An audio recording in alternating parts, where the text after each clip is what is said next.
Hey, again, Jersey First TV. We are in a new session in the Assembly in Trenton, and today we want to bring you one of those new members as we highlight the new legislators who'll be working on our behalf. Assemblywoman Vicky Flynn, welcome to Jersey First TV. Thank you, Elizabeth, for having me. Happy to have you here. We want everyone to get to know you who didn't have that chance during the election. We're excited about this new year. We flipped a number of seats in the Assembly, which is historic, and hopefully we will continue that trend. But Vicky, your background now, you're a lawyer, a litigator, Yes. and you have some public service we're going to talk about in a minute because I think it's relevant. But what made you want to run? There are a lot of people who say to me, I'm thinking about running, or I would never run, or I might do that. So I'm always curious to figure out the mindset behind somebody who decides to throw their hat in the ring. So tell us about that. I think there's a few influences I've had throughout my life, starting with when I was a child. My mother was a councilwoman. It wasn't just about her being a councilwoman. She did everything for the kids, for the seniors, and really put herself out there despite being a mom of 3 kids. She unfortunately passed away when I was 13. So during most, if not half, most of my life, and probably most of my younger brother and sister, she had cancer. But that didn't seem to deter her. So she was someone battling a very severe case of cancer. But she always found time to help the kids of the community and the seniors of the community to get things done. And making our town a better town, which she did. And she left a lasting impression in those years. Right now there's a senior center, and it was also the place we had a lot of youth group activities when I was growing up, and summer rec programs. After she passed away, they named it after her because of that influence that she had. So I had a role model in my mother. Yeah. It also continued. I went to Seton Hall Law School, and I was already interested in public service. I have a poli-sci degree. I thought about going to Washington after graduating from Rutgers, but decided to stick on my path of practicing law. Yeah. But at Seton Hall Law School, which I think really does set it apart from some other schools, is that they really impressed upon us to give back to our communities. I had many teachers tell us that we had a gift by being a lawyer and getting a law degree, and that they strongly expected, they had high expectations for us, and they thought we had to give back to our communities. Interesting. So both in my life as growing up, and then in my initial steps in my professional career, I was really surrounded by people who influenced me to pursue public service in some way or shape or form. And you wanted to focus on your community. You're in District 13 in Monmouth. So you started your law career and then eventually found yourself on the Board of Education in Homedale. Now, that's something that, you talked a lot about during the campaign, and something you're proud of. Tell us about what you accomplished there. So pre-pandemic, we were pretty excited about what we have accomplished in terms of curriculum, moving things forward. Career readiness was a big focus for our school board. And then we also, we have tremendous schools here in Homedale. We actually just celebrated the 50th anniversary of the first graduating class of Homedale High School. And there's such pride in our high school because of the tremendous, education you receive there. Its reputation is stellar. But the buildings weren't so stellar, nor was our middle school that leads into it. So this community passed a $40 million referendum to allow us, the board, to do a lot of improvements that were desperately needed in all the buildings. And we doled it out in terms of making sure to make those infrastructure improvements to support the academic mission of our schools, to support, programs like drama. We really wanted to focus on the arts as well as our athletic programs. So we really transformed those buildings. Our buildings and our facilities are used as soon as those lights go off for school, they go right back on for recreational services. So they are that community center for our students. Our local HYAA, the local athletic group, they run all their programs, and all of our gyms are probably booked today for some type of basketball activity. So it is something that really needed to be focused on. We did it, and we did it in such a way where we timed it that was the least tax impact possible. And based on what we went out to the community with, in the end, we got lower interest rates. We got lower everything, so that in my last year as a school board, we were able to deliver a tax cut to our community. Nice, nice. And of course, you had a time you didn't realize, but to be prepared for the technological challenges of the pandemic, which is interesting. So 2018, I believe it was, you became president. Now, when that happened, when you look at that, when you look at that career specifically in the Board of Education, who was surrounding you and encouraging you? Where did you get your support from as a woman pushing into the Board of Education and then ultimately the president? What kind of support did you see around you? Well, on the board, we had tremendous board members, mostly experienced board members who had dedicated a lot of their years and time to the board. But also we had tremendous, and I'll go to the female capacity, we had great female board members as well who put in tremendous hours, tremendous times, and provided me that support I needed. Because I really was a hands-on president in terms of communicating as much as I could for the board.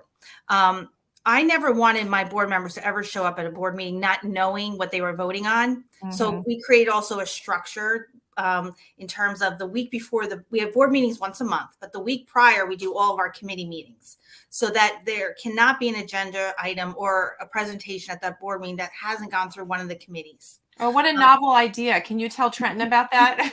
Maybe I will if they'll listen, but definitely. Right. Because, that would be the worst thing. Like people use words like transparency, lack of informed, knowledge of things. I never wanted people to feel that way. So my first goal is to make sure my board members are always informed. And when they're walking around the street or they're in the ShopRite or they're at Homedale Park, we're all talking the same language because we all have the same set of facts. And I think that makes them comfortable when they vote. Community, a feeling of trust to you. I mean, we were worried about the referendum, whether or not it would pass, and it passed the first time.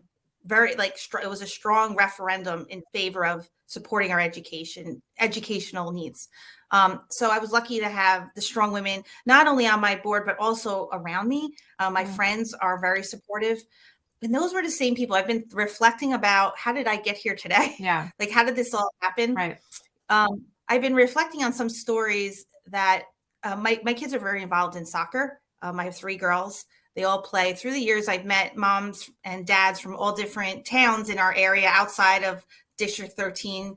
But I came to learn there was a number of women in District 13 who really became engaged as a result of the Murphy mandates and whatnot, that were reaching out to people within the county to say, we need more elected officials like Vicky Flynn. And they only knew me from me being on the sidelines as a soccer mom. I was a team manager, just always talking with them as to what we're doing in Homedale versus Fairhaven versus Rumson versus Little Silver.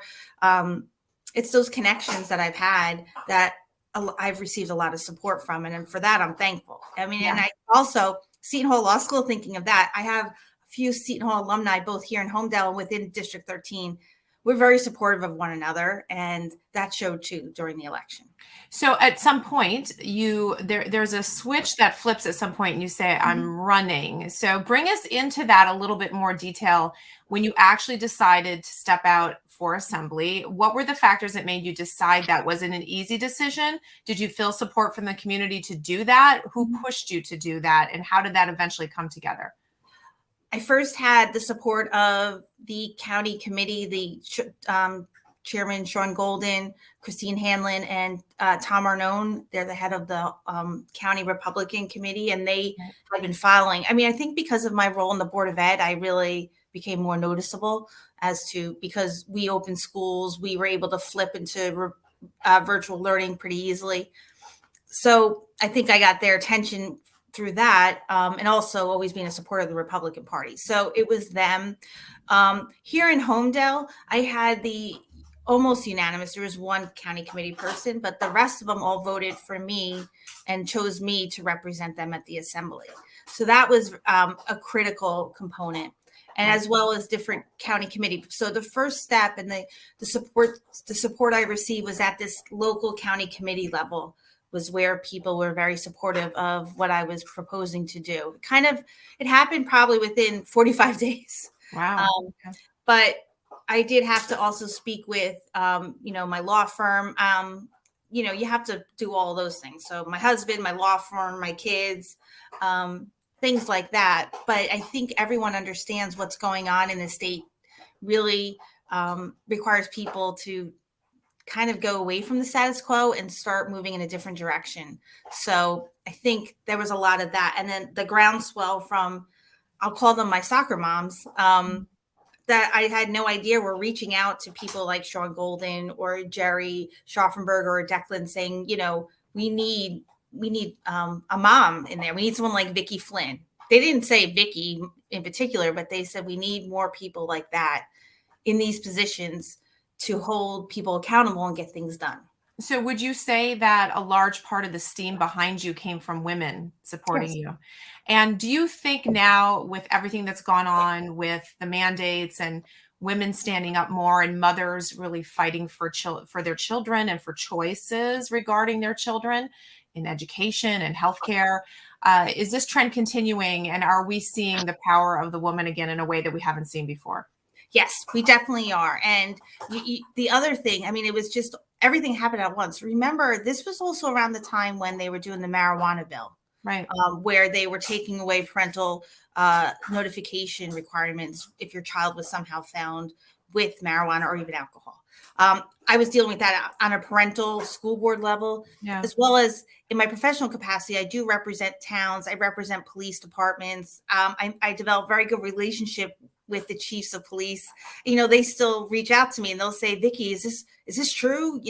So in two different capacities, both in my legal profession and my professional legal capacity, as well as on the board and then my personal capacity, this idea that the government was continuing to take away parental rights and infringe upon it was troubling. And it does need moms to stand up. Yeah. And it was really interesting during the primary, because besides having the women and the close women that supported me throughout my trajectory, there's also people like a Jerry Schaffenberger, Sean Golden, these men who support women to be in these positions. That can't be overlooked, because that's also very critical to get women, the right women in the right seats, is by having that type of support. And that was critical for me. So are you going to give the GOP an A in that regard? I mean, it's interesting because I think people have different opinions. They wonder if we really are at that point where women really get supported within the party like they should be. It's your experience that we are in a good place with that? As far as Monmouth, I could speak only on behalf of Monmouth County. Right. And I have spoken and said this to anyone who will listen. I do think Sean Golden, Christine Hanlon, and Tom Arnone, with what they accomplished this year, and the whole Republican organization of Monmouth County, they put a lot of women on that stage yesterday. And it can't be overlooked the amount of women in these local elections that they put in place. Right. If we don't have that support from that level, you're not going to see a change with women in these positions. But I give a lot of credit to them, because that's what I see, what they did in this election, that needs to be in the law field. It needs to replicate itself elsewhere. And I'm genuinely concerned that the pandemic has set back women in a lot of ways in the workforce. In what ways, Vicky? I just feel like we're reverting back to, the good news is we have work at home right now. Like that's something women in the legal field had to fight for, forever. And I think the lack of work-family balance pushed a lot of women out of the field. Yeah. Which is unfortunate, because I had the pleasure of knowing many women who are they're the smartest people I know.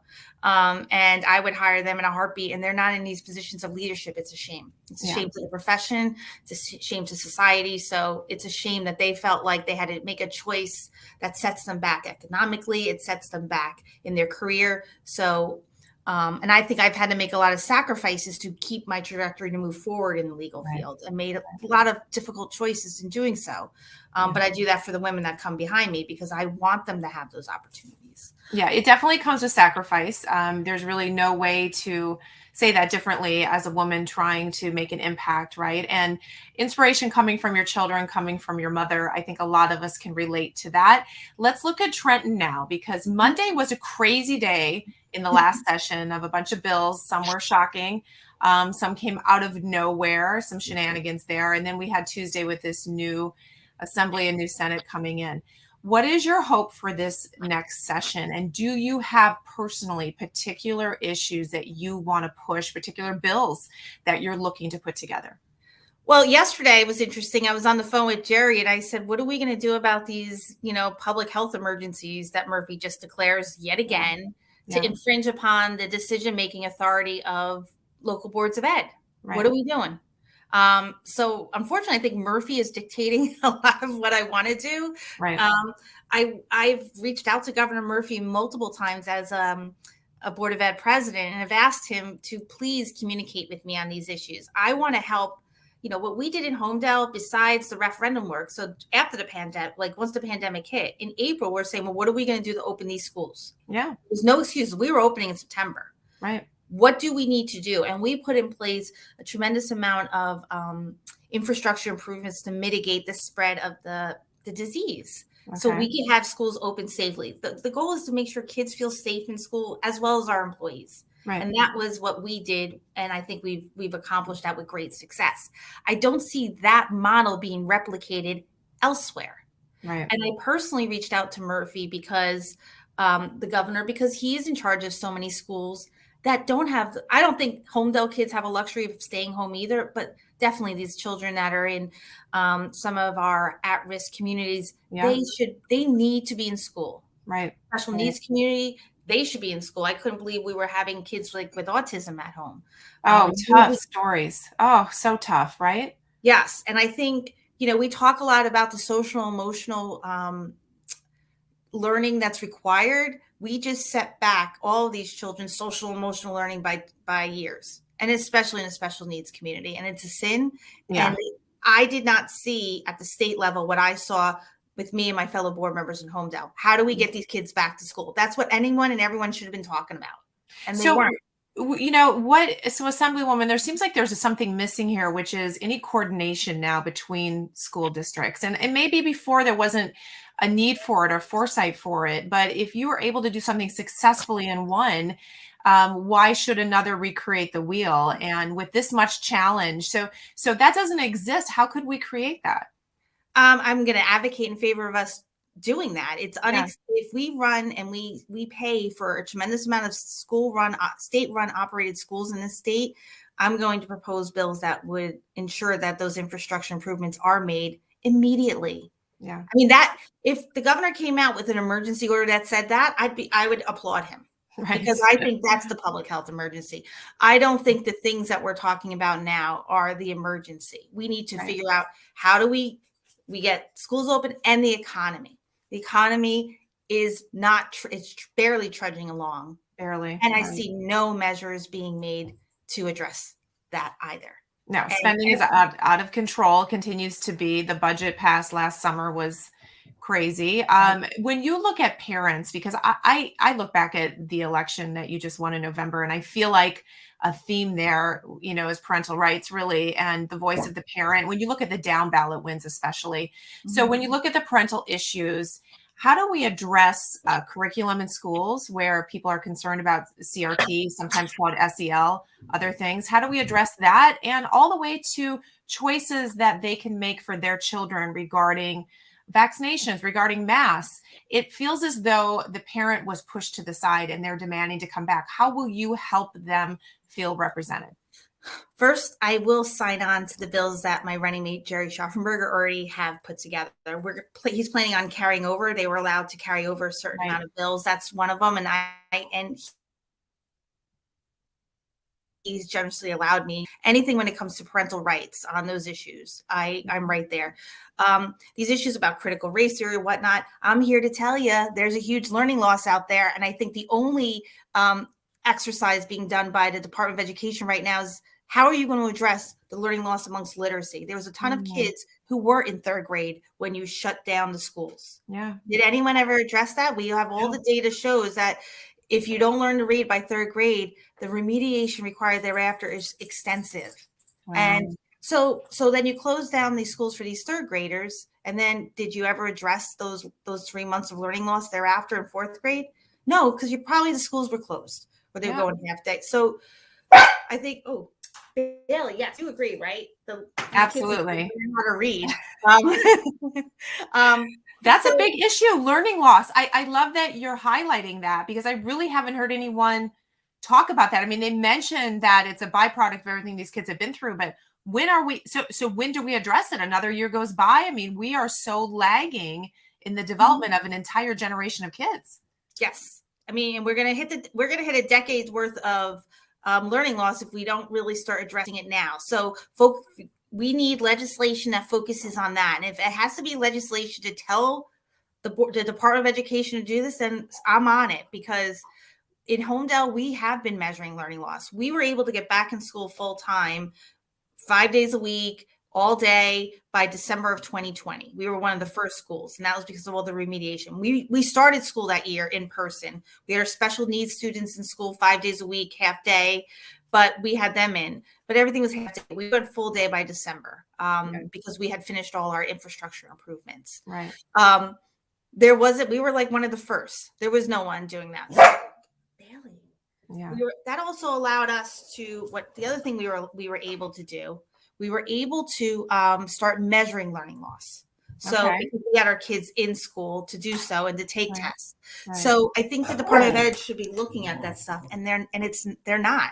Right. And I think it's a critical issue you're bringing up, and I want that to be something we follow up on. With you and others. And I would hope that be maybe, something that you're pushing this year. I know Jersey First is concerned about it. We had a discussion about it not long ago. So we should explore it more. But I want to say congratulations to you. I know your dog is wanting your attention. So sorry. I'm so sorry, listen, Elizabeth. It's just fabulous. This is what we all working from home, dealing with all of that.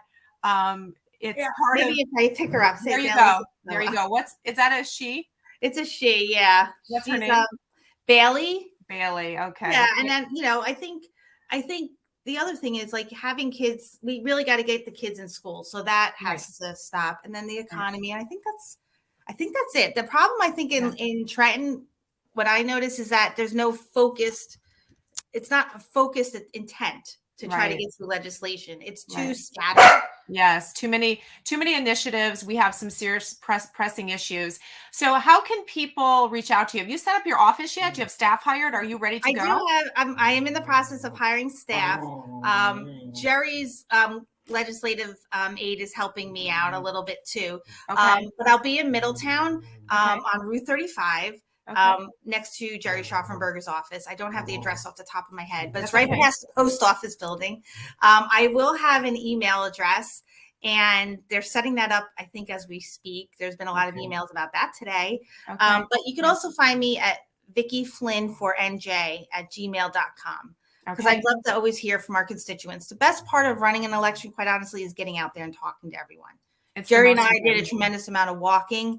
And I have to tell you, and I will tell my Democratic friends when they listen, when we talk, when Jerry and I were walking during the general election, we really focused on houses of high propensity voters of Democrats and independents. We didn't talk to, we ran an election in the primary. Yeah. So we already did the Republican list, and Jerry's a ferocious walker. He walks all the time. And so important. It is. Yeah. And they were done. They're done with, we understand that there's a need to take safety measures, but we have to get this economy moving. We have to keep schools open. We have to get moving. And we cannot continue to send this message out that it's unsafe to go to school. Absolutely. I think everyone's losing sight of the fact that every time Governor Murphy says there's an emergency that requires me to do X with schools, what impact that has on students. 100%. We keep telling them to be afraid of their friends, of their teacher, afraid to take their mask down. We're done. You just said something. We're done. And I think we are all done. We have to find that path back. And, frankly, we need to heal the damage that we created. And that's an important point, I think, from this discussion that we've had. I'm going to let you go so you can tend to Bailey and get back to all of your other things you have to do. Congratulations on your win. We'll look forward to seeing you in the future and watching you focus on these issues. And for everyone listening, if you're in District 13, you'll be able to find Vicky. She just mentioned where Assemblywoman. I got to call you Assemblywoman now. I can't say Vicky. I can't get used to that either. Vicky, you'll have to get used. It's a mouthful, but you'll have to get used to it. So thank you for coming on so much. We will talk to you again soon. Thank you so much. And I'm so sorry. Thank you for being accommodating to Bailey too. Oh, absolutely. We love dogs. It's all part of living in Jersey. So it's all good. All right. Thanks, Assemblywoman. To my audience, guys, we'll see you next